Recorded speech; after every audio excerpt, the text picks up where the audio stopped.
Telugu Desam party గెలుస్తుంది. నారా చంద్రబాబు నాయుడు ముఖ్యమంత్రిగా కూర్చోబోతున్నాడు 10వ తారీఖు లోపు. కూర్చున్న తర్వాత 7వ నెల నుంచి ఏ ఆడబిడ్డ బస్ ఛార్జీ లేదు. ఆధార్ కార్డు ఎత్తుకుని ఎక్కడే బస్ ఛార్జీ అనే మాట లే. ఆధార్ కార్డు చాలు. ఎక్కడ ఈ జిల్లాలో ఆడేది కావచ్చు. ఒకటి ప్రతి నెల 3 సిలిండర్లు, ప్రతి సంవత్సరానికి 3 సిలిండర్లు వస్తాయి. ఇప్పుడు మీరున్నారు, మీకు పెన్షన్ వస్తుందా?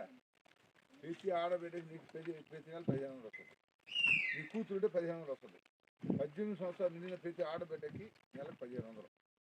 ఇంట్లో 8 మంది ఉంటే 8 మంది. ముసలాడు ఉంటే 4000 శాంక్షన్. 3000 కాదు, 4000. 1వ తారీఖు తలుపు పెట్టిస్తారు. వాళ్ళు ఏదో మాయ మాట చెప్తారు. నిన్న పొరపాటు వాడు చేసిన తప్పులకి ఆగింది మొన్న 2 రోజులు. కానీ వాలంటీర్లు ఇవ్వకూడదు. ఒకటే గుర్తుపెట్టుకోవాలా, ఎవరికి భయపడద్దు. పెన్షన్ ఆపుతారన్నా, రేషన్ కార్డు చేస్తారన్నా భయపడద్దు. రాబోయేది తెలుగుదేశం ప్రభుత్వం. వాడు కూడా చేయమను. ఇంతకు ముందుగా రమ్మను కార్డు తీస్తాం. రౌడీ చేస్తే ఎవరికి భయపడద్దు. ధైర్యంగా మీ ఓటు మీరు వేసుకోండి.